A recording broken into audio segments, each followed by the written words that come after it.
That is absolutely fine.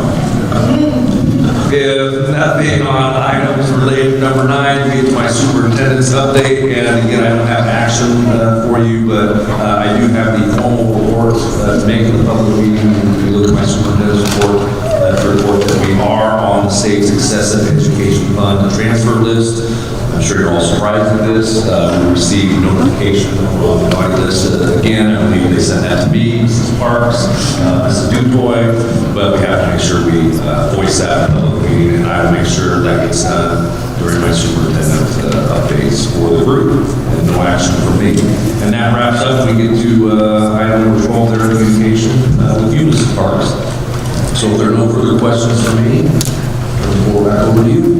All right, that closes our open board discussion, and our meeting will be at 6. Thank you.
I looked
If you will all join me and the French students come to the podium and they're going to lead us in the Pledge of Allegiance.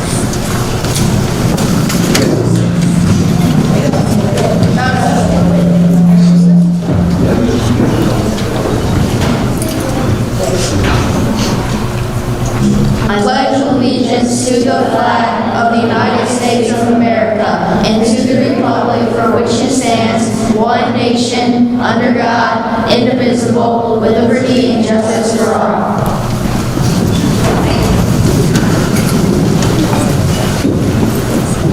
2.03, adoption of the agenda. It is recommended that the agenda for April 16, 2025, regular meeting of the Board of School Trustees be adopted as presented. Moved and seconded. All those in favor say aye. Aye. Opposed? Motion carries. Three is recognition. 3.01, Twin Branch Elementary School presentation survey.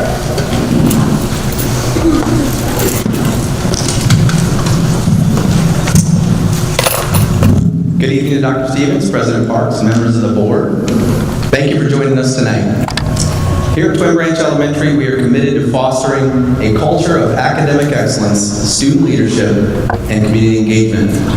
Tonight, we are excited to share our journey, our achievements, and the incredible impact that our initiatives have had on students, staff, and families. I'd like to extend my gratitude to the Twin Branch family for welcoming me into this wonderful community. As a first-year principal, I can't thank them enough.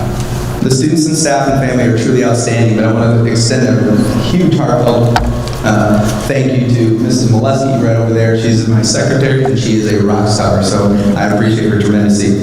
In the next few moments, Mrs. Runyon, Mrs. Daggy, Mrs. Lashbrook, and Mrs. Kuntz graciously volunteered to lead a handful of very courageous students sitting to my left, as they hope to highlight just a few of our wonderful things that we have going on here at Twin Branch. So without further ado, Mrs. Runyon, so you can kick it off.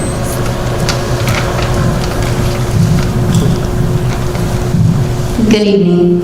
At the end of last year, Twin Branch went through the rigorous process of being evaluated for Lighthouse School status. And we are proud to say that the hard work and dedication of our students and our teachers paid off. But what is a Lighthouse School? The Leader in Me Lighthouse School title was awarded by Franklin Covey to honor the attainment of well-rounded leadership models. It's the recognition of excellence in transforming a school's culture and improving student and teacher relationships. Lighthouse schools serve as models for leaders and for mentors for other students. Schools. In addition, this year we earned Lighthouse Academic Honor Roll with the Leader in Me program. This signifies that Twin Branch has not only achieved Lighthouse School certification, but has demonstrated exemplary academic growth or proficiency as measured by our state testing. 3 highlights from this year's 2025 case study are the following. Since 2021, when the program was onboarded, our math scores for 3rd, 4th, and 6th grade have shown a steady increase with an average of 18% more students meeting the math standards on iLearn. In addition, there has been a 9% increase over the last 2 years for 3rd, 4th, 5th, and 6th grade in English language arts on iLearn. And finally, Twin Branch has seen an 11% decrease in chronic absenteeism. All of these reasons are why Twin Branch is celebrating our students' academic achievement and engagement. Thank you, Mrs. Runyon. Next, I'd like to invite Mrs. Daggy, Mrs. Coons, and Mrs. Ladford to come up and introduce students who will be presenting alongside of them.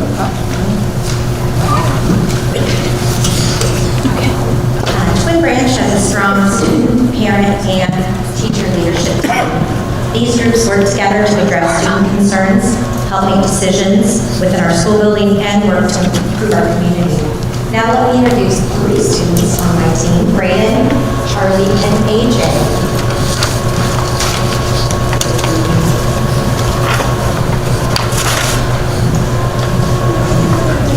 Hi, my name is Brayden. Today we're talking about family partnership. First, we want to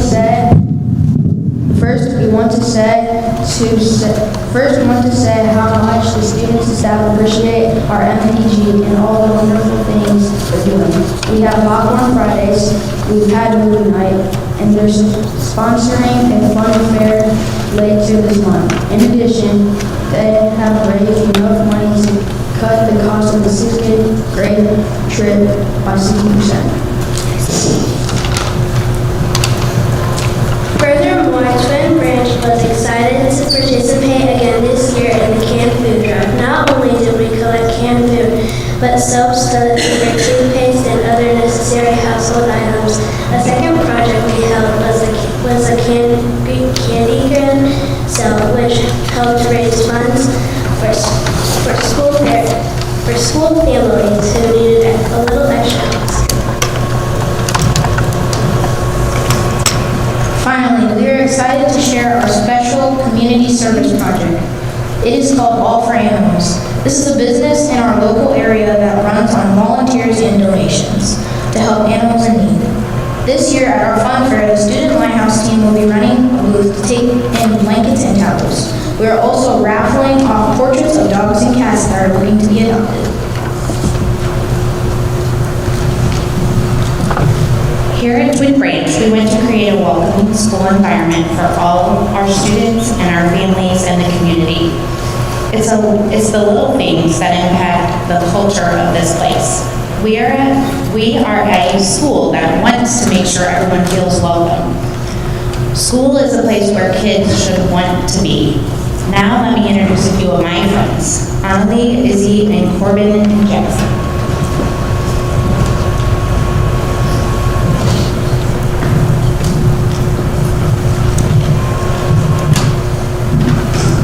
Hi, my name is Annalie Zartman, and today I'm here to tell you a little bit about our culture.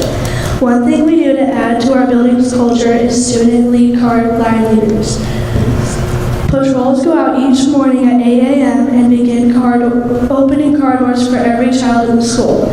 Mrs. M is our teacher leader. She only allows 6th graders to apply for this job. Our actions help make sure the little kids know they are safe and welcome.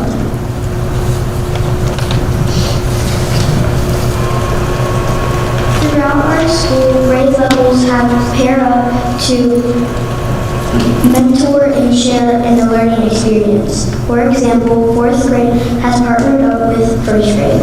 Other older students can help plan activities. Some help teach the leader and me weekly lessons, and occasionally the older buddies help with conflict resolution. This shared learning helps both our buddies and our minds grow.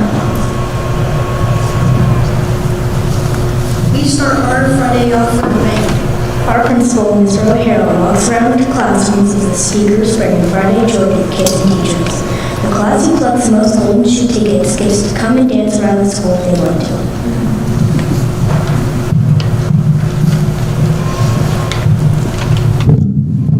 Good evening. Twin Branch emphasizes the power of setting goals and empowering learners. This has led to our recognition from Leader in Me and other school corporations within this region. Now let me introduce Coda, Ellie, and AJ.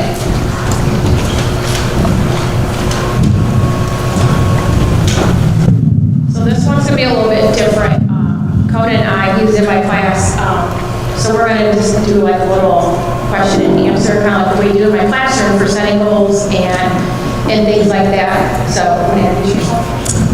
Hi, my name is Coda Taney of Mrs. Lashbrook's 5th and 6th multi-level class. Okay. So we chart every week anything that we do in the classroom, math, English, and everything like that. We color code, we graph, we color, so that they can see their progress, or they can see that they're not making progress. So the first question, Code, I have for you is, what do you see as a benefit of charting? It's easier to see my growth if I write it down or chart it. Color coding helps as well. They're all about colors.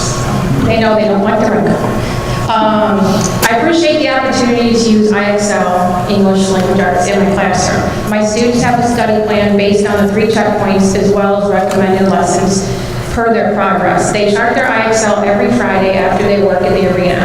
On a side note, my students have asked about getting IXL math, just so you guys.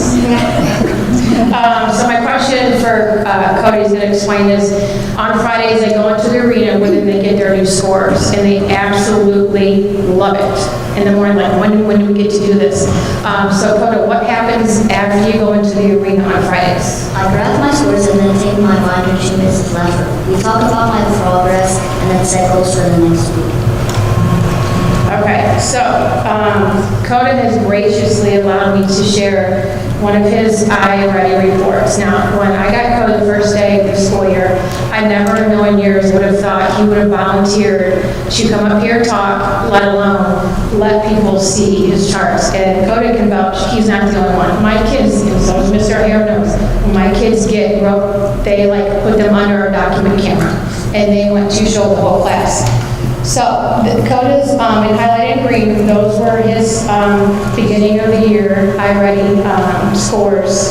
So the 3 that are highlighted. Obviously, measurement data, he was already in 5th grade, which is very impressive.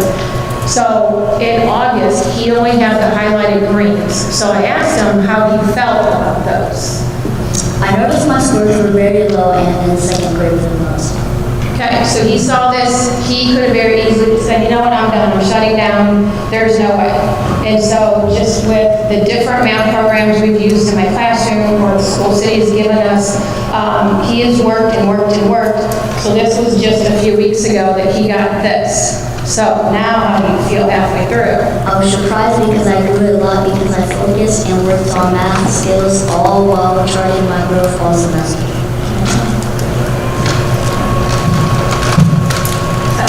Hi, I'm here to talk about the student data reports. I'm in charge of the religious report here, and my job is to collect all the data from each grade level to put on the boards outside the office.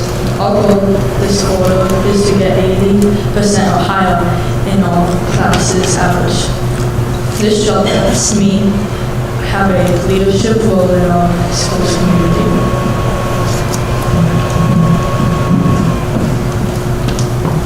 Each morning, Mr. O'Hara reminds us of the life skill like selfless courage and habits like seek first to understand, then need to be understood. We are focusing on for the month. He gives us examples of how to use and work on them. At the end of every month, Mr. O'Hara celebrates students who have been nominated by teachers or staff for following the monthly habit and life skill. Students get called down to the office for a big prize. Big prize. I would like to thank these guys for coming up. I know it takes a tremendous amount of courage. Give them a big round of applause. Hear an answer such as, you know, I worked really hard this year. I've got a lot of grit. But he looked at me with his huge smile and he said, because Mrs. Waite believes in me. And she's our 3rd grade teacher here, one of our 3rd grade teachers. And that really, it almost brought me to tears just telling that story. But I think that's why we're all here in education, because we want to believe in our students and give them a better and brighter future. So we appreciate you giving us your time tonight. Thank you for coming out.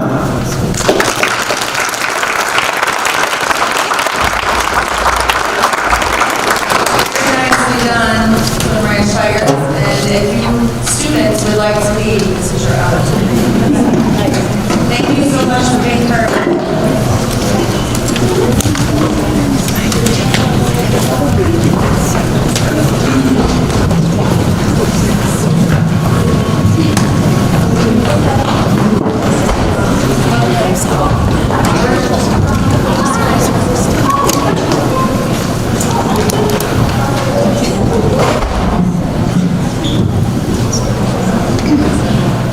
Okay, moving on. 3.02, School City of Mishawaka 2025 Teacher of the Year, Dr. Stevens. Thank you, President Parks. We just reviewed for folks. School City of Mishawaka follows the model adopted by the Indiana Department of Education in recognizing both an elementary and secondary Teacher of the Year. Both of the teachers we're going to highlight tonight are highly involved in their respective schools and are admired by their peers for their dedication to the profession. They will now be in contention for the state Indiana Teacher of the Year.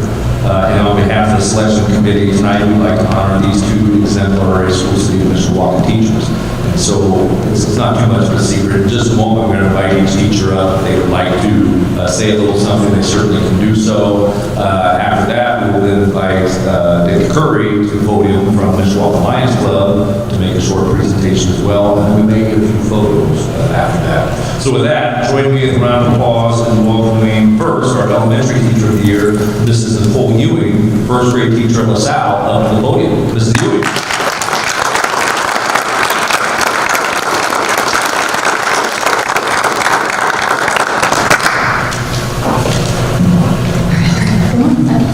Good evening. I would like to thank Dr. Stevens, President Parks, and all the members of the board for recognizing me this evening. I am incredibly honored to receive this award. To be honest, I'm still wrapping my brain around all of it, what it all means. The Teacher of the Year award doesn't feel like just mine alone, as I work with absolutely amazing, hardworking colleagues and principals at LaSalle. I want to thank you all for being the village that it truly takes to be a teacher. Your support has lifted me in more ways than I can count. I wouldn't be the educator that I've become without them, as well as all the other educators and mentors who have guided or supported me and the students and families that I have worked with over all the years that I've been a teacher. I also want to thank my family, who have all supported me in so many ways throughout my education journey. They taught me that working hard often brings desired outcomes. Having grit is an important life skill. They've helped me move around things in my classroom, decorate, cut lots of things out. So they are the constant source of love and support that I hope every teacher has. I also want to take an opportunity to share that I did not realize how much pride this award would bring to the students of our building. My class, my first graders, are still talking about where the pack is in the classroom, since it's last, it's in the same place. But they are very proud of, I think they are like, this is our award, we all did this. But also the students around the building, maybe not even been in my class, but they're running up to me and telling me congratulations and big smiles on their face, so they're all very proud of it too, which is very heartwarming. So it's really wonderful to experience all of this and continue to wrap my brain around it and just want to thank you for this honor. Congratulations.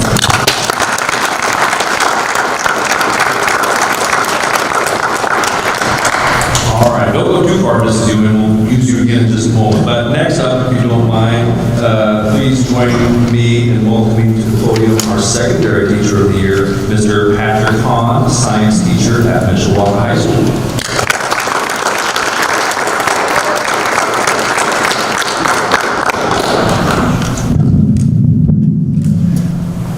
First of all, sorry, I'm still fresh from practice at the Boys River Golf Course. Not nearly as nice as everybody else is here. I would like to first say thank you for the honor of recognition of Teacher of the Year. I'd like, let's see, is also wrapping my mind around it. I'd like to thank the board, the administration, most importantly, sorry for everybody else, my wife, for the constant support throughout the school year. Additionally, I'd like to thank the committee that nominated, but ultimately awarded to me and my colleagues who nominated me for this honor. It's amazed me, former teachers that I know, friends, parents, former high school teachers that I have all reached out to me, and I didn't quite realize how big of a deal it is. But ultimately, it does come down to my students and those students and how they treat me and with respect. We have a common ground, and I appreciate it, and I'm still wrapping my mind around it, and I don't want recognition, but I do appreciate public recognition for this. Thank you.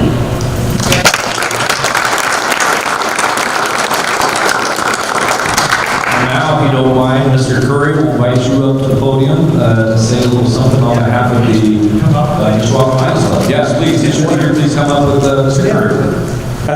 Thank you for this opportunity. As you said, I'm here on behalf of the Mishawaka Lions Club, which has been serving our community for well over 100 years. And one of our major areas of interest during that time is the promotion of education, because we know that every day in every classroom, every teacher profoundly influences the future. And I personally believe that there's no more foundational profession than education. There's nothing that any of the rest of us do. In the big picture, it makes as much a difference as what you and all the other teachers do in the classroom every day. So we would like to, and have for the last decades, we'd like to be able to recognize and do something for every teacher, but that's not possible. So what we've done for decades is each year we give the School City Teacher of the Year classroom stipend to help what you support the work that you do. So it's my honor, my privilege to be able to give each of you $500 to use as you see fit to support your students. Thank you.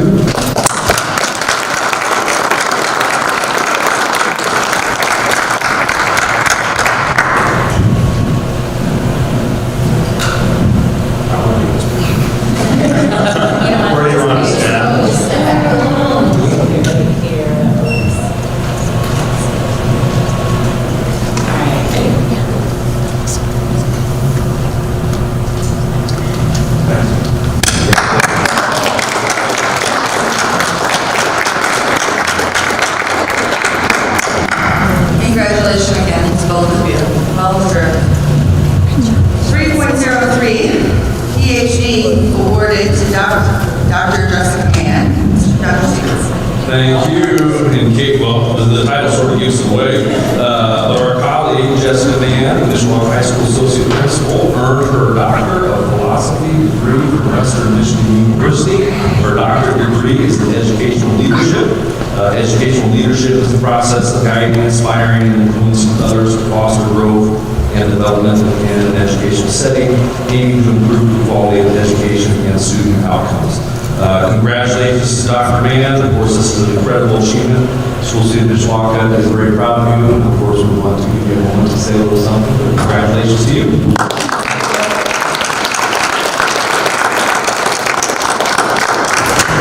Thank you, Dr. Stevens, President Parks, Board. I just want to say thank you for the opportunities I've had in Mishawaka. I don't know if you know this, but when I moved to Indiana in 2010, it wasn't the highlight of my life. I moved here from New Orleans and I wasn't too excited about it. And then I came to work at Mishawaka in 2013, and it actually was like the best thing I could have possibly done. So since I've been here, I got my master's degree, now I have my doctorate. I have a great job, I work with people I love, so thank you for the recognition, and I'll keep working hard.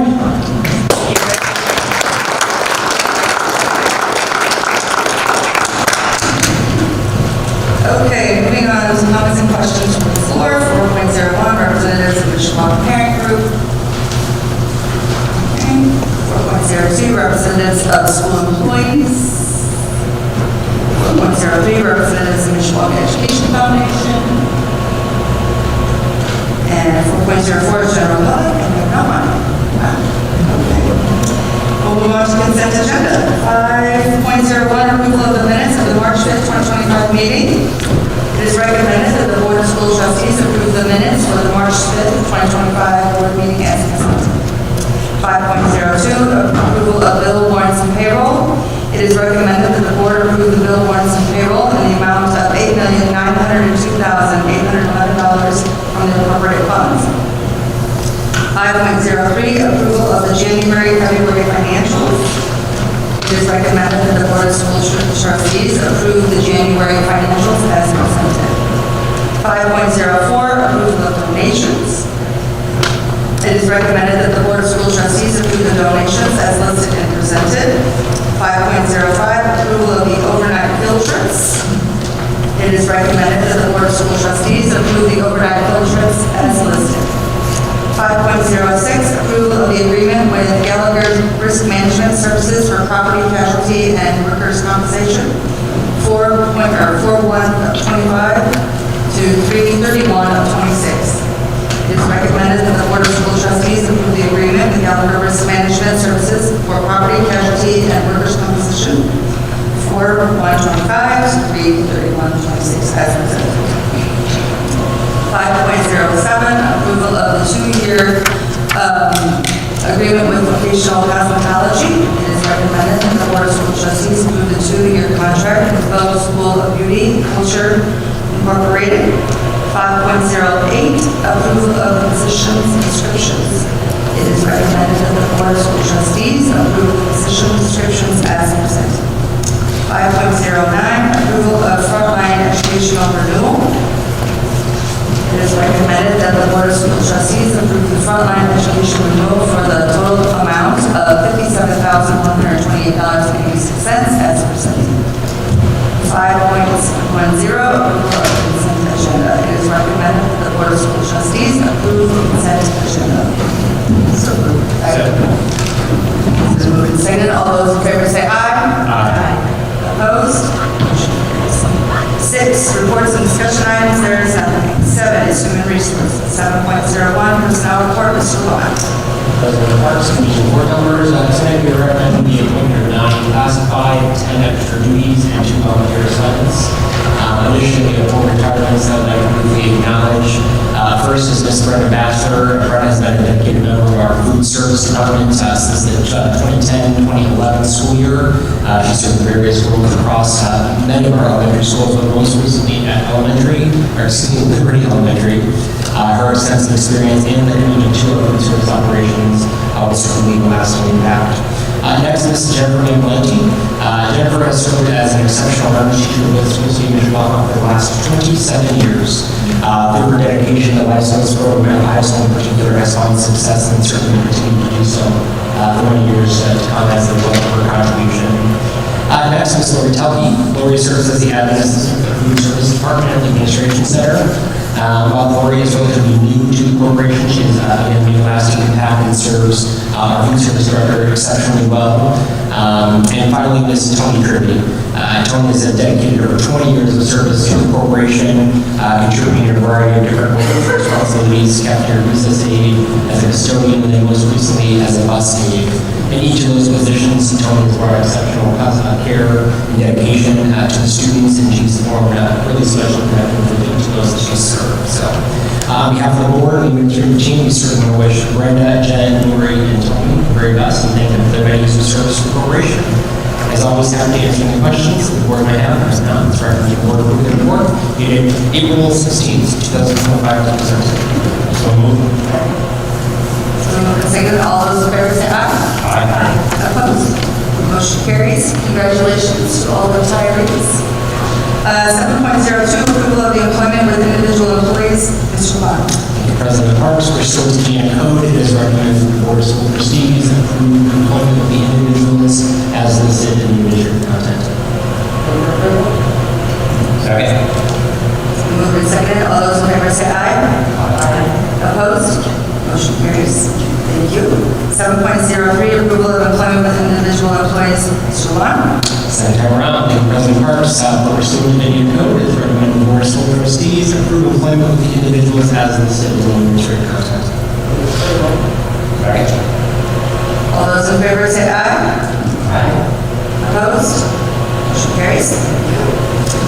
Moving on to 8, which is curriculum instruction and technology, 8.01, redesigning the Indiana diploma. Mr. Rube, Dr. Mann.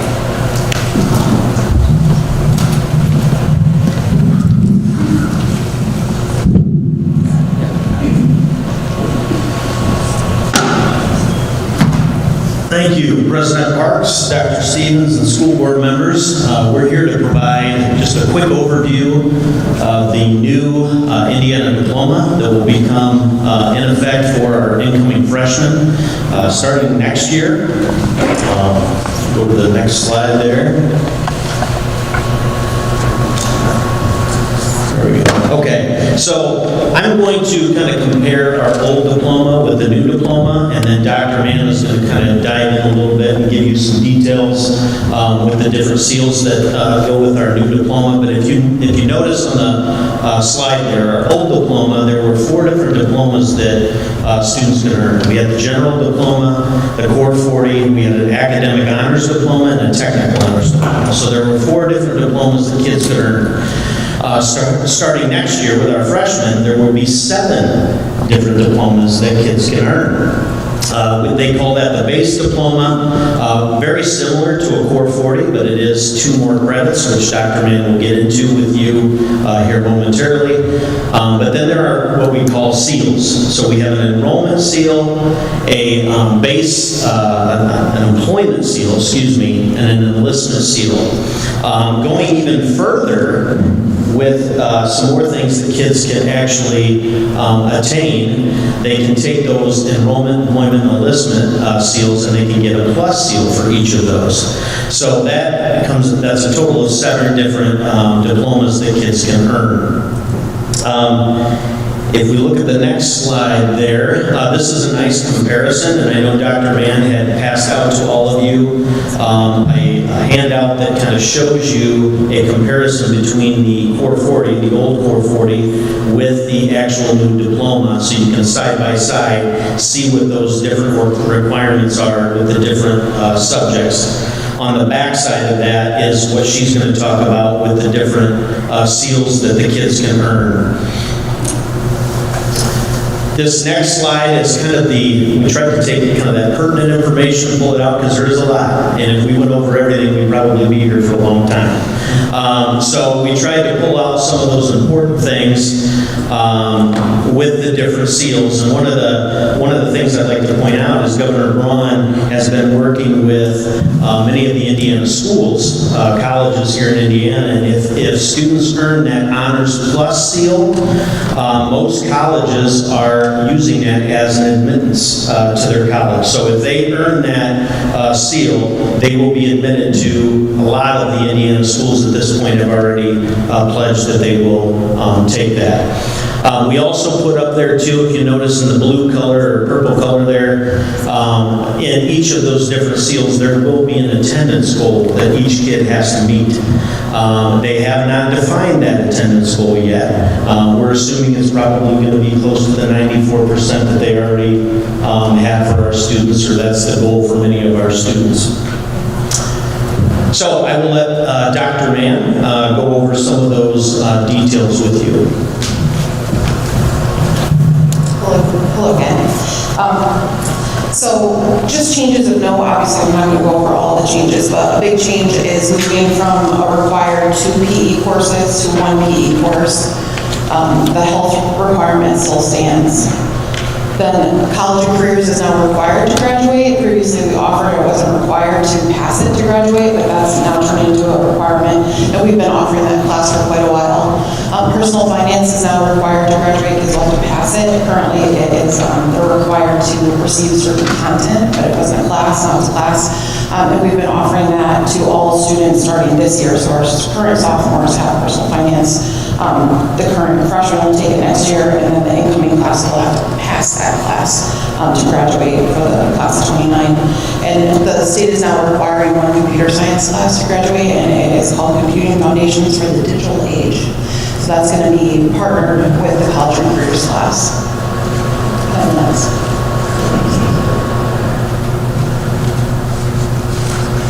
okay, so go ahead. So So one of the biggest changes, and it was pretty controversial, so I don't know if you guys are aware, the state is no longer requiring econ, but Indiana State colleges are still requiring incoming students to have had econ. So while this is a change, I don't know how much it's going to impact us overall. We can offer some other social studies credits, but those need to be world-focused, not like Indiana studies. So if you look at the course offerings, it's probably still going to be the world history class that we've been offering. Probably will still be having econ for, I would guess, most of the students. And then students can also use a third-year language course to fulfill that world perspectives requirement. But the kids who would get to that level of language are probably going to be enrollment students anyway, and colleges want them to have econ. So I don't foresee this being a huge shift for us. And math, however, does look like it's going to be a pretty big change for us. Currently, Algebra 1, Geometry, and Algebra 2 are required to graduate. The new diploma only requires Algebra 1. They're also required to have 1 credit of personal finance, which I covered already, and then 4 additional math credits. But when you look at the classes that are available in the math catalog, most students are still going to take geometry, and then those college-bound students are going to be taking Algebra 2. We're examining quantitative reasoning as an alternative class that we can offer, and that is also offered as a dual credit. So while it is not Algebra 2 and probably less rigorous than Algebra 2, it still has a dual credit component, so the rigor can still be there. We do have some more flexibility. I think in some ways, if you think back to the general diploma, the flexibility of math for the general diploma is reintroduced for some students that struggle with math.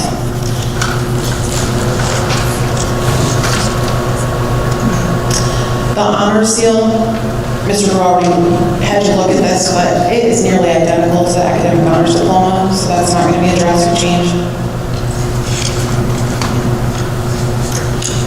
The employment seal, I want to point out the attendance goal for that, and then also complete 150 hours of work-based learning.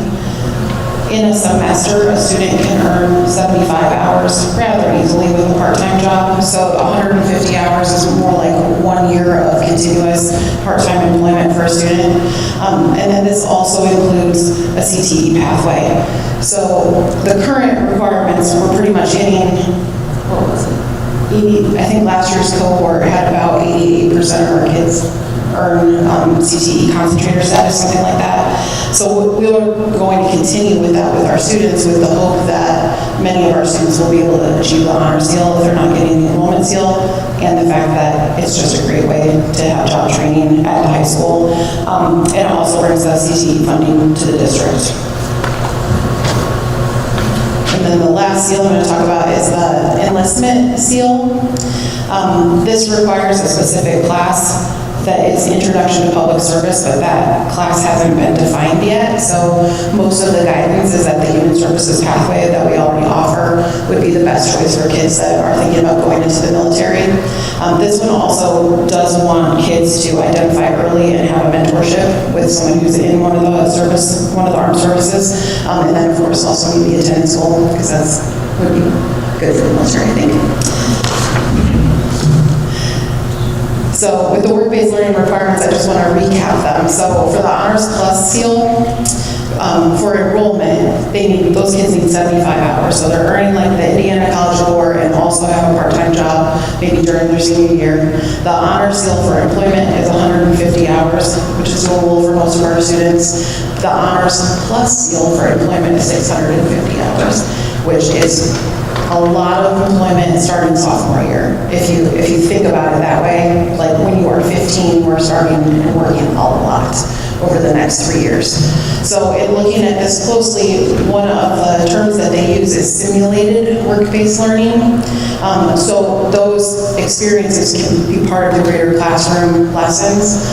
They would have to be identified and then being counted in order to keep track of all this. But we believe that it is very doable, and we surveyed our teachers at our faculty meeting today, and they all were nodding their heads saying, oh yeah, we do things in class that could be considered work preparation or simulated work environment. And if you just think about group projects and how that works, if you do one in every class every year, and that takes you 5 hours, like you're getting really close to some of these goals. So what this means for us is we're going to have to be formalizing and documenting and bean counting more and more stuff. So there's more flexibility for kids and more tracking for us. We do work with a company called Pathways. We have a software through them that we work really closely with. Their founder and CEO gets on webinars, and we have talks with them frequently about what we need, and then they program it. So this is something that they're working on and they're aware of. So I think that we'll have a way to do this without just using copious amounts of Google Sheets. But we're ready. Do we? I don't think I have it. No, that's last slide. Okay. So I'm sure you'll have questions. If you have any right now, we'll try to answer them, but otherwise, send us emails because there's a lot of information out there, but also a lot of sort of rules without guidance right now. Thanks for the intel. Yep. Requirements with athletics constitute any of that in terms of hours met or anything, or no? I think it depends on how you want to frame it and how you can get the coach to look at. Like if you're going to be going into professional athletics, yeah. But are you exploring your work opportunities for post-secondary? And does that include exploring the opportunity to be a professional athlete? Then maybe you could spin it that way. Until we get different guidance, maybe that's what we'll do. Do you have any idea when you're going to have a better understanding of the framework for the fact that you're never like, I'm going to call you tomorrow and fix our schedule already before we even enroll, because this isn't necessarily how we were led to enroll. That is, the pathways, because we want to keep the option open for kids. So all of that guidance that we've been giving has been in alignment with this. Yeah, so all of the requirements are going to be met. Like that's why all of our freshmen were told to enroll in a world language class so that they can either go on the enrollment pathway or they're just getting those electives done. Because now they need 12 electives instead of the former 6.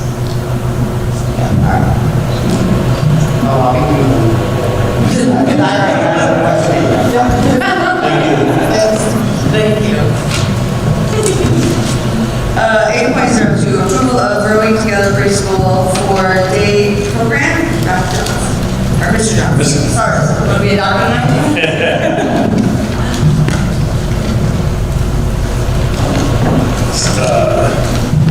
Good evening, Superintendent Stevens, Board President Parks, board members, members of the audience, and listening audience. We're here together for our Growing Together Preschool, Exceptional Learners Department. And what we hope today to develop a shared understanding of our current preschool program, some of our shared celebrations and proposed changes, as well as answer any questions you guys might have. With me tonight to help with the presentation, we have Frankie Bender and Lauren Lambert-Molchan, who also helps with our preschool. So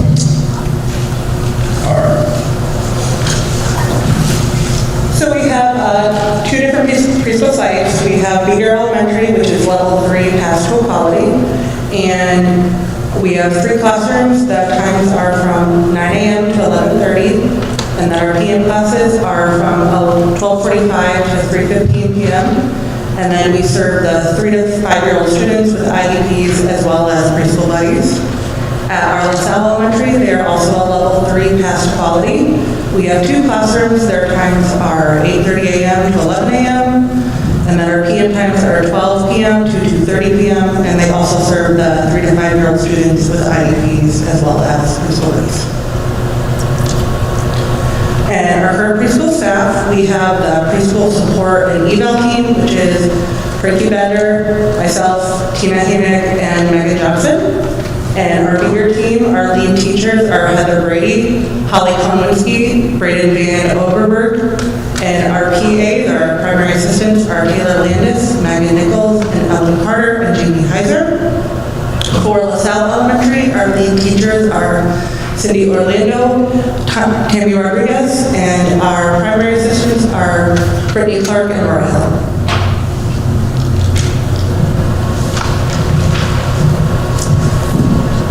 Okay, for our programming, we provide a play-based curriculum, on-site therapy, and evaluations for special education services.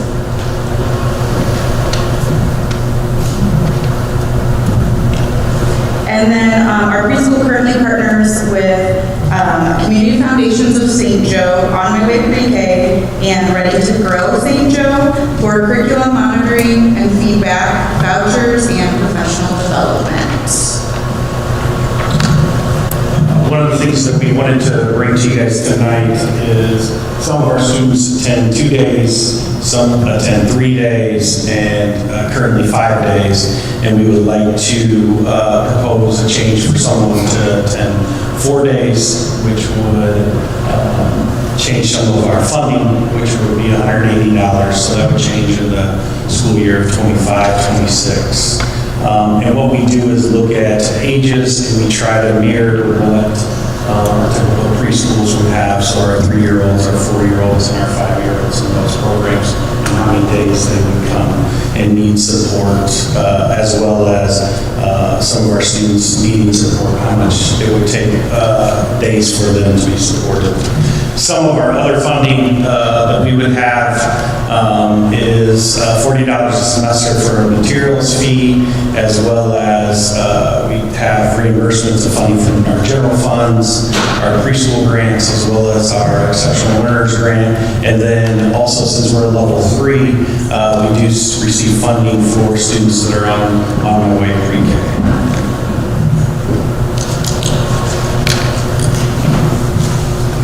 Some celebrations that we have is curriculum training and support. We are fully staffed. We are planning to start a garden at both sites next school year. We have applied for a grant for the gardening mini grant through the Ready to Grow St. Joe program. We have renewed our CCDF certification at both sites. We have ongoing mentoring and feedback, coaching initiative, program reimbursement, and we are a on-my-way pre-K level 3. Some of our next steps, we definitely want to continue to increase our open enrollment through our child find opportunities, as well as working with our area preschools and neighboring preschools in order to service all of our students within the Mishawaka district.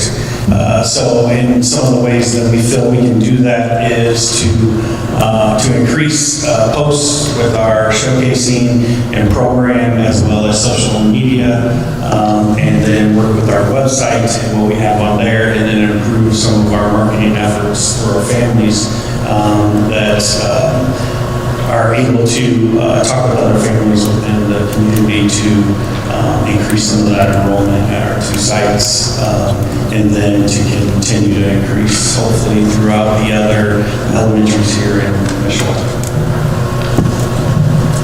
And then we also we evaluate our curriculum and student outcomes to ensure that we're in alignment with Indiana's early learning standards, and our students are kindergarten ready when they leave our program. So we're pulling data from when our students exit our program and those beginning of year as kindergarten assessments to see how they're progressing, and then we can tailor our instruction based off of that data. And then we plan to continue to provide our staff with ongoing support, professional development, and coaching to support the needs of all students. Just a couple things. We would like to thank everybody for being here. We'd like to thank our and support from our teachers at our LaSalle site who showed up tonight. So if they would like to stand up, and our PAs.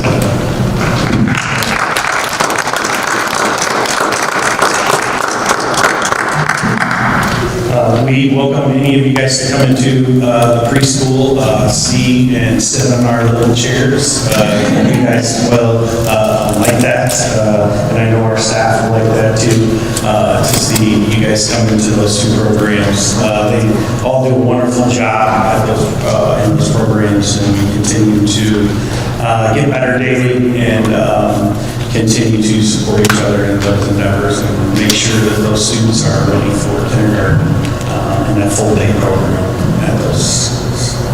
So any questions you guys might have, we can answer them tonight. Or if you do have any questions, feel free to email or call. What is our current enrollment right now in preschool? And how much growth do you think we can handle and accommodate? So we try to keep our classes between like 8 and 12 with the students. We're continuing to look at those half-day programs. We probably, right now, I think, going through, we have about 100 students right now. And I think we're looking at like 20 more. One of the things with our program is we also have to save sites for our exceptional learners, levies, and families, and so. It's tough to have every place or every slot filled because if we do have somebody that comes in that needs those services, we're going to have to supply and have those services for those students. So it's kind of a balancing act. So that's one of the things. Do you feel that there, I mean, can you give me an average, are we like 20% that are IEP students versus those are regular services? I'm an IEP parent, so like I'm used to feeling like, hey, how do IEP? Yeah, so, you know, at the beginning of the year, we always try to make our classes over 50%, general ed, and then as that goes, we could change a little bit in some of the classrooms. But we definitely want to look at those students that will go on kindergarten the following year to have as much of that same quality that kindergarten classrooms provide as well. Can you explain to me the difference between level 3 and level 4 is and why it would be important? Yeah, so one of the things, and I will invite Ms. Bender up here to do that. One of the nice things is we just went through that today, and we went for level 3, which Mishawaka has in level 3. And so we're happy, and I know Mr. Joy will be happy that we're level 3 because we can have some fun with that. But we are looking at next year to increase the level 4. So I'll let her tell some of the things that we can do. So with level 4, we would have a national accreditation, and so we can apply for a scholarship to have that funded. And so that also would, we would get additional money for being a level 4 site and just having that national accreditation. But as far as we would meet all those continued level 3 standards, I talked with the evaluator today, and she seemed very positive about it. And she said it would just be more paperwork to do, but yes, absolutely worth it. And I will say for the level 3, it was a lot of paperwork and hoops. Everything that all the staff had to do, and they can shake their heads yes if they would. So, but we want to have the best quality for our students here in School City of Mishawaka and what we can do for them. Are you getting the feedback from the kindergarten teachers that are saying that the program is working, that your preschoolers are going into kindergarten with understanding, developed, prepared? I think that's one of the things that our next steps will be, and then also from the data at the beginning of the year, we look at that data that those kindergarten students have. And I think one of the things we have to look at is the different types of students that we have in our programs as well. But yeah, that would be a great thing to look at those kindergarten teachers and see where they're at. But one of the nice things is they are in a school setting, and I think that being in that school setting supports those students to, they know Beaker and they know where the front door is, where a lot of kindergartners coming in. don't know where that front door is, and, they already know where the playground is, and so some of those little things that we don't even think about that way, some of those students already know that, and then, they get to see Mr. Demakis and the UNESCO, and, there, and because they're in the programs as well, so I think that's awesome too, but yeah, we'll definitely send a survey out to our kindergarten staff. Did you see a lot of carryover from preschool going into the school city, kindergartens, et cetera? Yeah, I would say, if we're not 100%. I have a question. So the need for the employee you're saying is because we are anticipating or we want to reach out to more of our areas, so better equipped. We just used to have a 4-day, and then what we would like to do is, we did away with the 4-day for whatever reason, and then now we want to go back to that to have more access for those pre-K kids to have 5 and 4-day program half days instead of just 2 and 3. And so that's why we're moving to a 4-day. So if they're going on to kindergarten the following year, we'd like to get them in either the 5 half days or 4 half days. Makes sense. Any other questions? Any motion? Second, all those in favor say aye. Aye. Opposed? Motion carries. Thank you. Thank you. 8.03, approval of an advance from the Common School Fund Technology. Mrs. Joy. Thank you, President Parks. At the March meeting, we notified you that we would be applying for the Common School loan for next year. We just want you to know that it was submitted on March 21st, and we're just waiting for its approval. It's recommended the Board of School Trustees approve the petition to the Indiana State Board of Education for an advance from the Common School Fund in the amount of $493,400. So moved. All those in favor say aye. Aye. Opposed? Motion carries. Thank you. 9 is business and operations. 9.01, approval of the EOY transfer resolution. Ms. Joy. Thank you. This is just, we're asking for the approval of the resolution to allow us to transfer funds to zero out the different funds at the end of March that were in negative balance due to over expenditures or some grants, some money for the building funds. So it's just recommend the Board of School Trustees approve the end-of-year transfer resolution as presented. All those in favor say aye. Aye. Opposed? Motion carries. 9.02, approval of the year-end appropriation transfer resolution for 2024-2025-001. Ms. Joy. As Dr. Stevens mentioned, we did get the excessive transfer notice, and in May, I'll come to you with a plan how we hope to address it, not on the list again this year. That would be wonderful. No promises. And then also in December, I gave you a resolution to be able to transfer the appropriation amounts to close out the end of the year in December. And this, I'm just presenting the different amounts now for transfer to close out the end of the year in December.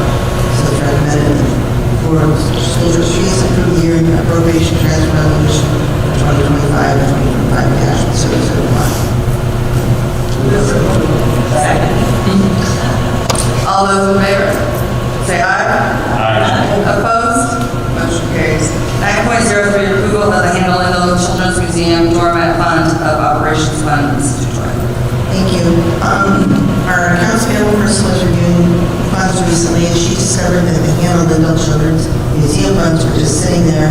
They hadn't been transferred. She was under the impression they had been, but they weren't. And I'm just asking the board's permission to be able to transfer that funding approximately $86,000 in the operations of the budget line to go towards boilers that are badly needed by the maintenance department.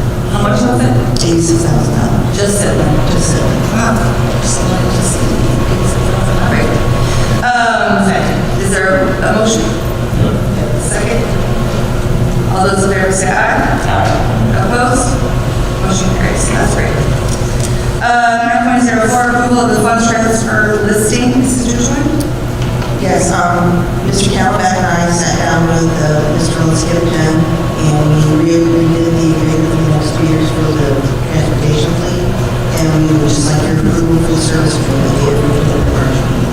It's a full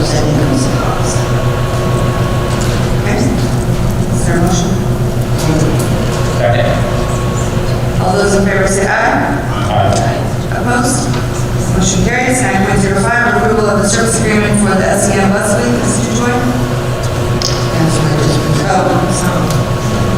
It should have been transfer listings. I think the end-of-year transfer resolution is listed twice. Oh, okay. All right, we're going to move for 9.05, we're going to move 9.06, approval of the dispose of the obsolete athletic cold tub. You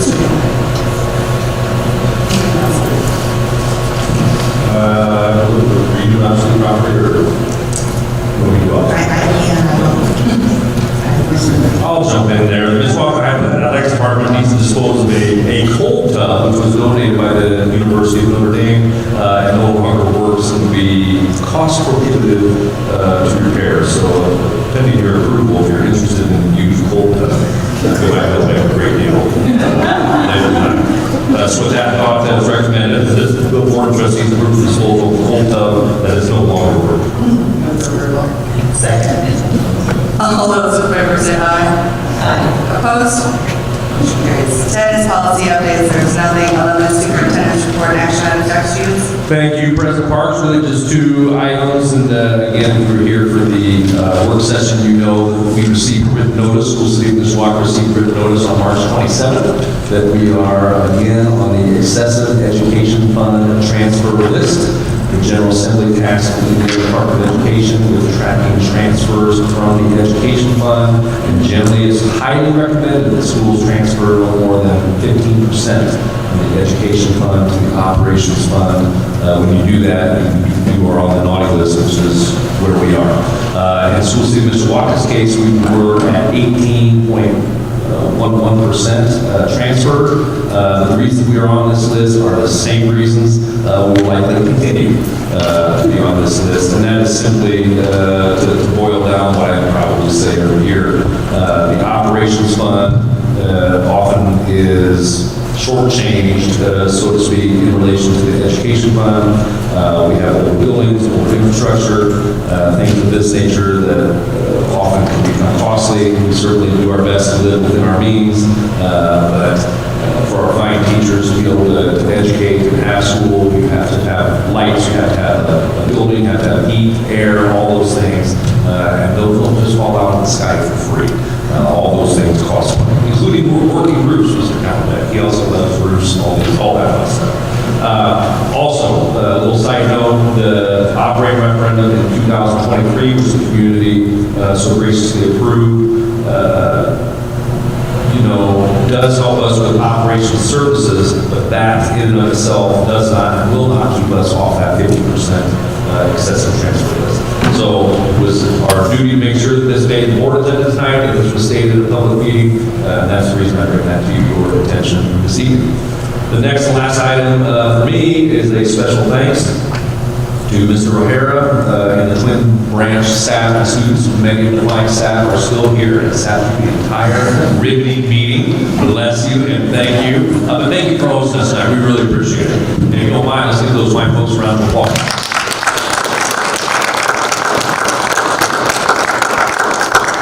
And nothing further questions for me, President Parks or board member. I see one. Just want to congratulate the Twin Branch Tigers for coming in third place in the scope or math bowl yesterday in the state.